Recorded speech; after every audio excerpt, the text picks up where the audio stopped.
Заземихме инфраструктурата и в момента се подготвяме за следващия туристически сезон. Знаете, че Слънчев бряг като собственик на инфраструктурата би следвало да се грижи за нея. Изготвяме си ремонтни ведомости, правим си прогнозни резултати за приходите, които ще постъпят в функционираното дружество, за да можем, нали, на база на прогнозните резултати да преценим и работата, която е необходима да се извършва.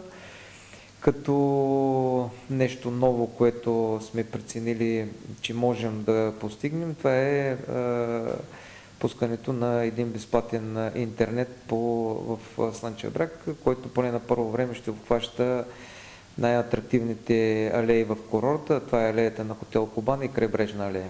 Особено лятото, Wi-Fi няма никъде, е безплатно. Много е добре, даже ние отдавна чакаме това нещо.